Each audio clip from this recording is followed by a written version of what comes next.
ප්‍රේමවන්ත සහෝදර සහෝදරියනි, තවත් දවසක දීසප්සද වන්දනාව සඳහා ඔබ සියලු දෙනාම ආදරයෙන් ජේසු පිළිගනු ලබනවා.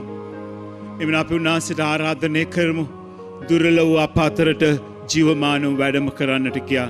එසේනම් අපි සියලු දෙනාම දන ගසා දෝත් මුදුන් දී වන්දන නමස්කාර කරමින් ජේසුව අපගේ නිවසට ආරාධනා කරමු.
ප්‍රේමවන්ත සහෝදර සහෝදරියනි, තවත් දවසකදී සප්සද වන්දනාව සඳහායි ඔබයි මමයි පැමිණ සිටින්නේ. පළමුවෙන් උන්වහන්සේට නැවත ස්තුතියි කියලා කියමු අපගේ නිවසට වැඩම කරවීම ගැන. උන්වහන්සේ ජීවමානවම මේ පූපය තුල වැඩ සිටින බව විශ්වාස කරන්න.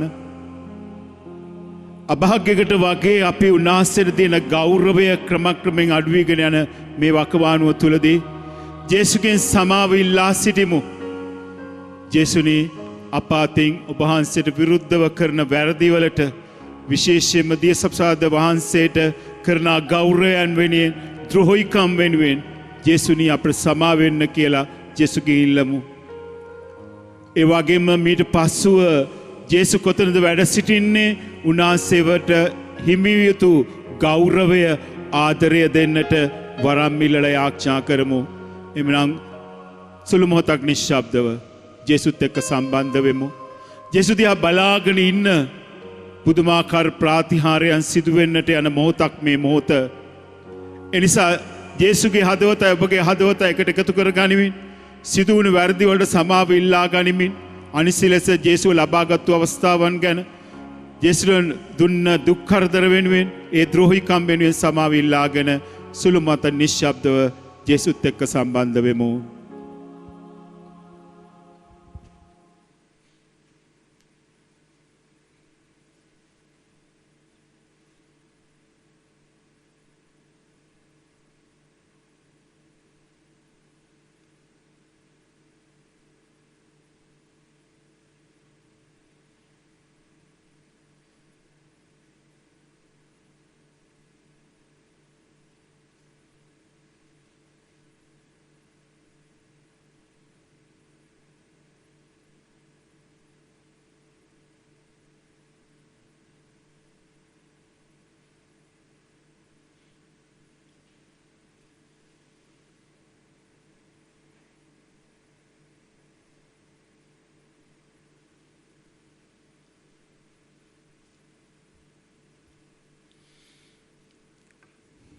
ඔබ ජේසු දිහා බලාගෙන ඉන්න මේ මොහොතේදී දේව වචනය තුල අද අපිට කුමක්ද ප්‍රකාශ කරන්න කියලා අහුම්කන් දෙමු.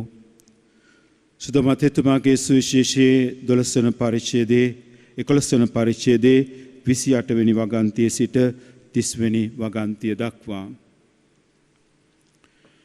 ස්වාමින් වහන්සේ ඔබ සමග වනසේක්වා.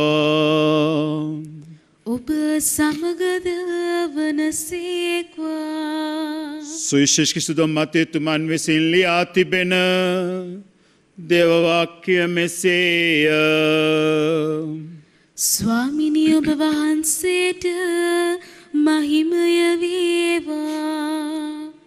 වෙහෙස වෙන බර උසුලන සියල්ලනි මා වෙත එන්න. මම ඔබට සහනය දෙමි. මා ගුණවත් මු르දු නිහතමානී කෙනෙකු බැවින් මාගේ වියගහ කරටගෙන මාගේ නිගන ගන්න. එවිට ඔබට සහනය ලැබෙනු ඇත. මාගේ වියගහ පහසුය, මාගේ බරද සැහැල්ලුවැයි වදාළසේක. සමිදානන් වහන්සේගේ ගැලවීම දායක සුභාරංචිය මෙසේය. ක්‍රිස්තුනි ඔබ වහන්සේට ප්‍රශංසා වේවා. වෙහෙස වෙන බර උසුලන සියල්ලනි මා වෙත එන්න. වෙන කොහේ යන්නද අපි? එන්න තියෙන එකම ස්ථානය මෙතනයි. අපි ගොඩාක් කලාවට තැන් තැන් වල රස්තියාදු වෙනවා. අරයා හොයාගෙන යනවා, මෙයාව හොයාගෙන යනවා. නමුත් අපි ජේසුව හොයාගෙන යනවද? ජේසු හමු වෙන්නට අපොයින්ට්මන්ට්ස් ගන්න ඕනේ නැහැ. වෙලාවක් ගන්න ඕනේ නැහැ. මුරකාවල් නැහැ. එකම දේ අවශ්‍ය වන්නේ ඔබගේ ආත්මය පිරිසිදු කරගෙන, ඒ කියන්නේ හොඳ පාපුච්චාරණයක් කරගෙන ජේසු ළඟට ගියොතින් ජේසු ඔබගේ අවශ්‍යතාවය සපුරා දේවි. ප්‍රේමන්ත සහෝදර සහෝදරියනි, මාව ඔබ ශක්තිමත් කරන සමිදානන් තුළ සියල්ල කළ හැකි බව සුදු පාවුලුතුමා සඳහන් කරනවා. එමනම් ප්‍රේමන්ත සහෝදර සහෝදරියනි, කිසි විටක බය වෙන්නට එපා. ප්‍රශ්න කරදර එනවා. නමුත් ඒ ප්‍රශ්න කරදර වලට පිළිතුර මෙතනයි තිබෙන්නේ. නිසා මේ දිව්‍ය සබ්සාද වන්දනාව තුළ පුදුමාකාර ප්‍රාතිහාරයන් සිදුවෙන බව ඔබට මම ප්‍රකාශ කළා. ඒ සිදුවෙන්නේ අප තුළ තිබෙන විශ්වාසය තුලයි. ෆ්‍රැන්සිස් සුද්ධෝත පියතුමා මෙසේ ප්‍රකාශ කරනවා. Moreover, I want to encourage everyone to visit, if possible, every day, especially amid life's difficulties, the blessed sacrament of the infinite love of Christ and His mercy, preserved in our churches and often abandoned, to speak filially with Him, to listen to Him in silence, and to peacefully entrust yourself to Him. සුදද පියතුමා ප්‍රකාශ කරනවා, මම හැම කෙනෙකුටම ආරාධනය කරනවා, හැම කෙනෙක්ම ශක්තිමත් කරනවා, එන්න ජේසු ළඟට ඇවිල්ලා පුළුවන් නම් හැමදාම ජේසු ළඟට ඇවිල්ලා ඔබගේ ප්‍රශ්න කරදර උන්වහන්සේට කියන්න. මේ දිය සප්සාදේ වැඩ සිටින ජේසුට කියන්න. උන්වහන්සේගේ ආදරය තුළ ඔබට අවශ්‍ය වරප්‍රසාද උන්වහන්සේගෙන් ලබා ගන්න පුළුවනි. ඔබ දේවස්ථාන වලට පැමිණ උන්වහන්සේට දිය යුතු ගෞරවය ආදරය ඔබ පුද කරනවා නම්. නමුත් අභාග්‍යයකට වගේ අද මේක මිනිසුන්ට අමතක වෙලා එනිසා ප්‍රේමන්ත සහෝදර සහෝදරිනි උන්වහන්සේට නිශ්ශබ්දව සවන් දෙන්න. මෙන්න මේක තමයි අප තුල නැතිම දේ. අපගේ දේව වන්දනාව තුල නිශ්ශබ්දතාවය ගොඩාක් අඩුයි ප්‍රේමන්ත සහෝදර සහෝදරිනි. ඒ නිසා නිශ්ශබ්දව ජේසුත් එක්ක සම්බන්ධ වෙනකොට පුදුමාකාර ප්‍රාතිහාරයන් සිදුවෙන් ලබන්නේ. I cannot count the amount of reversion stories I have heard that revolve around people's experience of adoration. මට කියන්න පුළුවනි පුදුමාකාර ප්‍රාතිහාරයන් සිදු වෙනවා මේ දියසප්සාද වන්දනාව තුල. Many of these stories recount how they had fallen away from the faith for years and then somehow found their way to adoration. ගොඩාක් වෙලාවට දකින්න උන්වහන්සේ කියනවා මේ කතාන්තර තුල විශේෂයෙන්ම ගොඩාක් අය දේවස්ථානෙන් ඈත් වෙලා දෙවැනිගෙන් ඈත් වෙලා ගිය අය මේ දියසප්සාද වන්දනාව තුල පුදුමාකාර විදියට වරප්‍රසාද ලබා ගන්න බව. Virtually all of these stories speak of moving into an all in devout relationship with God from that point on, no matter where their faith was at prior to this experience. එයාගේ පාපිෂ්ඨ භාවය ගැන උන්වහන්සේ කතා කරන්නේ නැහැ ප්‍රේමන්ත සහෝදර සහෝදරියනි. ඒ නිසා එන්න දියසප්සාද වන්දනාව වෙත එන්න. දියසප්සාද වන්දනාව වෙත ඔබ ඉන්න විදිහට එන්න.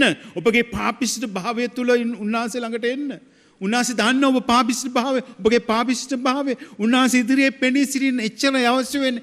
ඊට ඔබ එළියට යන්නේ වෙනස් පුද්ගලයෙක් වෙලා. ඔබ ඊට පස්සේ යන්නේ හොඳ පාපුච්චාරණයක් කරගෙන දිනපතා පූජාවට සහභාගී වෙන්න පුළුවන් පුද්ගලයෙක් හැටියටයි. අර වෛද්‍යවරයාට සිදු වුණා වගේ පුදුමාකාර ප්‍රාතිහාරයන් සිදු වෙන ප්‍රේමන්ත සහෝදර සහෝදරි. ඒ නිසා ෆ්‍රැන්සිස් සුද්ධෝදන පියතුමා පුළුවන් තරම් ධෛර්යමත් කරන්න අපිව දියසප්සාද වන්දනාව සඳහා. නිසා ප්‍රේමන්ත සහෝදර සහෝදරි මම කිව්වට නෙවෙයි ඔබම අත්දකින්න. ජේසුගේ ආදරේ ගැඹුරින් අත්දකින්න පුළුවන් හොඳම අවස්ථාව තමයි දියසප්සාද වන්දනාව ප්‍රේමන්ත සහෝදර සහෝදරියනි. ඒ වගේම ප්‍රේමන්ත සහෝදර සහෝදරියනි අපි ගොඩාක් ප්‍රශ්න කරදර මැද ජීවත් වෙන්නේ. පේන තෙක්මානික පිළිතුරක් නැති අවස්ථාවක ජීවත් වෙන්නේ. මේ වසංගතේ කවදා කෙරවල වෙයිද කියලා අපි දන්නේ නැහැ. ඒ නිසා උන්වහන්සේ කියනවා මම දන්නවා දුවේ පුතේ ඔබගේ වේදනාව. ඒ නිසා වෙහෙස වෙන බර උසුලන සියල්ලෙන් මා වෙත එන්න. වෙන කොහෙවත් යන්නට ඕනේ නැහැ. මා ළඟට එන්න. මා ළඟ ඔබට අවශ්‍ය හැම දෙයක්ම තිබෙනවා කියලා උන්වහන්සේ ප්‍රකාශ කරනවා. වෙහෙස වෙන බර උසුලන සියල්ලෙන් මා වෙත එන්න. මම ඔබට සහනය දෙමි. වෙන කවුරුවත් නෙමෙයි ඔබට සහනය දෙන්නේ මමයි. ඒ නිසා මා ළඟට එන්නට කියලා උන්වහන්සේ කියනවා. ඒ වගේම ප්‍රේමන්ත සහෝදර සහෝදරියනි අද ගොඩාක් වෙලාවට මේ වසංගතය නිසා දියසප්සාද වහන්සේට තියෙන ගෞරවය ආදරය අඩු වෙලා තිබෙනවයි කියලා කිව්වොත් මම හිතන්නේ නිවැරදි. අද ගොඩාක් අය දියසප්සාද වහන්සේ ලබා ගන්නකොට අතටයි දියසප්සාද වහන්සේ ලබා ගන්නේ. අවසරය දීලා තිබෙනවා. කාදිල් හිපනන් අවසරය දීලා තියෙනවා. කැමැත්තකින් නොවුනත් උන්වහන්සේ පුදුමාකාර විදිහට දියසප්සාද වන්දනාවට දියසප්සාද වහන්සේට පුදුමාකාර ආදරයක් ගෞරවයක් දක්වන්නේ. උන්වහන්සේ මේ পদවිය බාරගත්තු අවස්ථාවේදීම උන්වහන්සේ ප්‍රකාශ කළේ දන ගහලා ජේසුව ලබා ගන්නට කියලා. එදා ඉඳන් අද වෙනකම් උන්වහන්සේ පුදුමාකාර ආදරයක් ගෞරවයක් සප්සාද වහන්සේට දෙනවා. උන්වහන්සේ මේ වසංගතය තුල අවසරයක් දුන්නා. වසංගතය තුල පමණක් අවස්ථාව දුන්නා දියසප්සාද වහන්සේ අතට ගන්නට. ප්‍රේමන්ත සහෝදර සහෝදරියනි ප්‍රශ්නයක් ඇහුවොත් ඔබගෙන් ඇයි අපි ජේසුව අතට ගන්නෙ? එතකොට කෙනෙක් කියන්න පුළුවනි විස බීජ ඇතුල් වෙන්න පුළුවනි. අනේ මාගේ ප්‍රියාදර සහෝදර සහෝදරිනි ජේසුයි දෙවියන් වහන්සේ වන ඔබ ලබා ගන්නේ ඒ ජේසුත් එක්ක කොහොමද විස බීජයක් ඇතුල් වෙන්නේ? මම දන්නේ මාගේ පෞද්ගලික හැඟීම නම් ඒක වෙන්නට බෑ කවදාවත්. මම විශ්වාස කරන දෙවියන් වහන්සේ මම විශ්වාස කරන ජේසුස් ස්වාමීන් වහන්සේත් එක්ක එන්නට බෑ. වසංගතයක් ඇතුල් වෙන්නට බෑ ප්‍රේමන්ත සහෝදර සහෝදරි. දිවසප්සාද වහන්සේ තුලින් වෙනයම් මාර්ගයකින් එන්නට පුළුවනි. අපි ගොඩාක් වසංගතයට බය වෙලා අපි ජේසුට බය නැහැ. ජේසුට බය නැහැ. අපි වසංගතයට බය වෙලා එහෙම කරන්න එපා ප්‍රේමන්ත සහෝදර සහෝදරියනි. දැන් බලන්න මේ අතර දියසප්සාද වහන්සේ ලබා ගැනීම තුල මොනතරම් අනිසි දේවල් සිදු වෙනවද කියලා ප්‍රේමන්ත සහෝදර සහෝදරියනි. ඒ නිසා ඔබ දෙසරයක් නෙමෙයි තුන්සරයක් කල්පනා කර බලන්න ජේසුව ඔබ ලබා ගනිද්දී කොයි ආකාරයෙන්ද ලබාගත යුත්තේ කියලා. මට බල කරලා කියන්නට බෑ ඔබ ජේසුව දිවට ලබාගත යුතුයි කියලා. නමුත් කල්පනා කර බලන්න මම කාවද ලබාගන්නේ? මම ලබා ගන්න දෙවියන් වහන්සේත් එක්ක විස බීජයක් ඇතුල් වෙන්න පුළුවන්ද කියලා කල්පනා කර බලන්න. හැබැයි ඔබ නිකන් පාන් කාලා ලබා ගන්නවයි කියලා විශ්වාස කරනවනම් අනිවාර්යයෙන් මේ දේ සිදු වෙන්නට පුළුවනි. හැබැයි ඔබ විශ්වාස කරනවනම් මම ලබා ගන්නේ ජේසුවයි දෙවියන් වහන්සේවයි. සමහරවිට ඔබ දැකලා ඇති දියසප්සාද වහන්සේ දෙනකොට සමහරලාට බිම්බට වැටුනාම ඒ පියතුමා එතන දන ගහලා පුදුමාකාර විදියට එතන ගෞරවයෙන් ආදරයෙන් එතන පිස්ස දාලා පුදුමාකාර විදියට ගෞරවයත් ආදරයක් දක්වනවා. ඒ තරම් ගෞරවයක් අපි දියසප්සාද වහන්සේට දක්වන්නට ඕන ප්‍රේමන්ත සහෝදර සහෝදරනි. ඒ නිසා කල්පනා කර බලන්න. මම කියන්නේ නැහැ මම නැවතත් කියනවා අවසරය දීලා තියෙනවා. අවසරය දීලා තියෙනවා මේ වසංගතය තුළ අතර සප්සාද වහන්සේ ගන්නට. නමුත් ඔබ කල්පනා කර බලන්න මම කාවද ලබා ගන්නේ? මම ලබා ගන්නේ ජේසුවද ලබා ගන්නේ පාන් කෑල්ලක්ද කියලා කල්පනා කර බලන්න. ඔබ ජේසුව ලබා ගන්නවා නම් මම ස්ථිර වශයෙන්ම කියනවා විස බීජ ඇතුල් වෙන්න බෑ. ජේසුත් එක්ක කියන එක ස්ථිරයි ඒකාන්තයි. ඒ නිසා අපහතින් ඒ වරදක් සිදු වුණා නම් සුද්ධෝදේ සප්සාද වහන්සේට විරුද්ධව අනේ ජේසුනි සමා වෙන්න මම නොදැනුවත්කම නිසා මම වෛරසයට බය වුණා. මම ඔබ වහන්සේගේ බය නැතුව ඔබ වහන්සේ කෙරෙහි තිබුණ බය නැතුව ගියා. ඔබ වහන්සේ කෙරෙහි තිබුණ විශ්වාසය මා තුලින් බැහැර වෙලා ගියා. ඒ නිසා මට සමා වෙන්න ජේසුනි මගේ අතින් වරදක් සිදු වුණා නම් කියලා. සේනම් ප්‍රේමන්ත සහෝදර සහෝදරිනි අපි නොදැනුවත්වත් වැරදි කරනවා දැනුවත්වත් වැරදි කරනවා. ඒ සෑම වරදකම උන්වහන්සේ සමාව දෙන්න සූදානම්. එම්නම් ඒ සමාව ලබා ගනිමින් අපේ ප්‍රශ්න කරදර උන්වහන්සේට පුද කරමින් අපි මේ සේදිය සප්සද වන්දනාවට සහභාගී වමු. ආශිර්වාදයේ සඳහා සියලු දෙනාම දනගසා මේ ගීතිකාවට සහභාගී වෙමු.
උන්වහන්සේ ස්වර්ගයේ පූපයොන්ට වදාළසේක.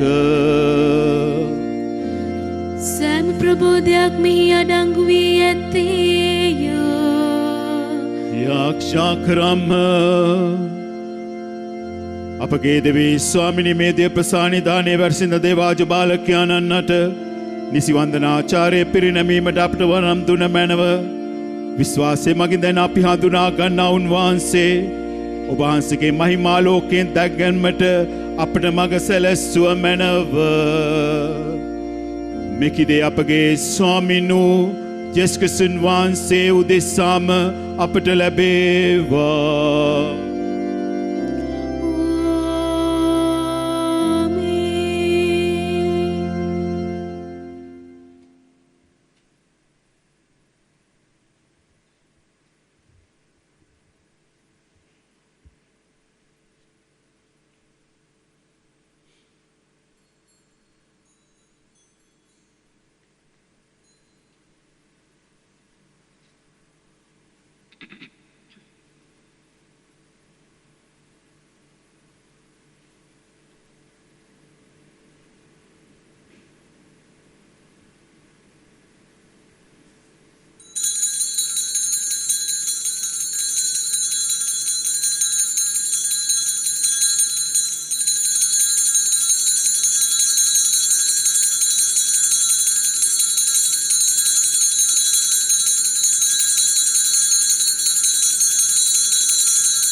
දෙවියන් වහන්සේ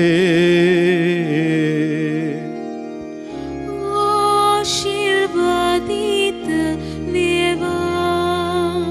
උන්වහන්සේගේ ශ්‍රී නාමය ආශිර්වාදිත වේවා. සැබෑ වූ දෙවියන් වහන්සේද සැබෑ වූ මනුෂ්‍යද වන ජේසුස් ක්‍රිස්තුස් ස්වාමී දරුවෝ ආශිර්වාදිත වේවා. ජේසුස් ස්වාමී දරුවන්ගේ ශ්‍රී නාමය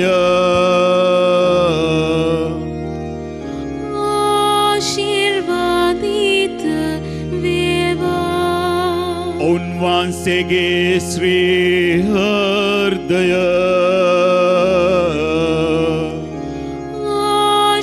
ආශිර්වාදිත වේවා. පූජාසනයේද ප්‍රසාද නිධානේ ජේසුස් ස්වාමී දරුවෝ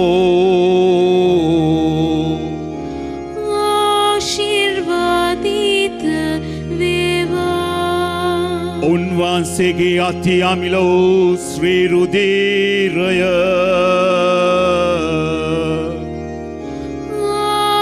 ආශිර්වාදිත වේවා. සනසිලිදායකයන්න් වන ශුද්ධාත්මයන්න් වහන්සේ ආශිර්වාදිත වේවා. උත්තම දේව මාතාවන් වන අතිශුද්ධ වූ මරිය වහන්සේ ආශිර්වාදිත වේවා. උන්වහන්සේගේ නිර්මල පිළිසිඳීම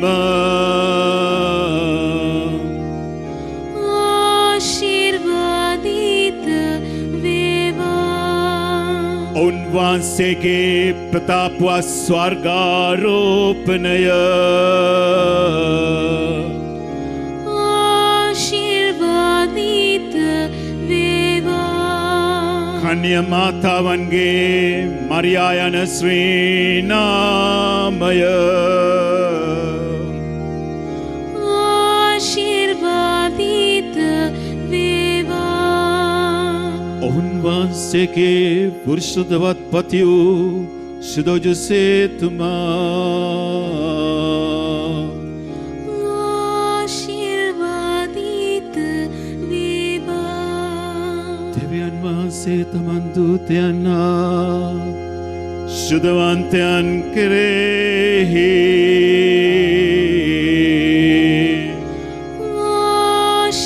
ආශිර්වාදිත වේවා. ජෝත්මුතුන් දිවන්ද නමස්කාර කරමින් අපි ගීතිකාවට සහභාගී වෙමු.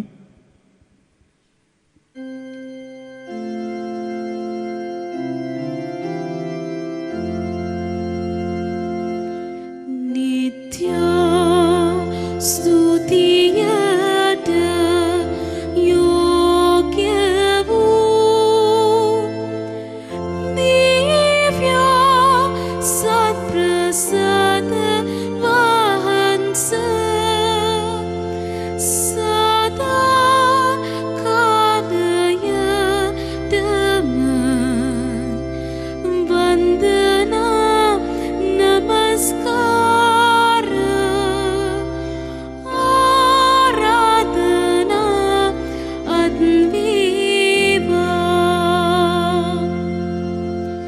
නිත්‍ය ස්තුතියට යෝග්‍ය වූ දිව්‍ය සත්ප්‍රසාද වහන්සේ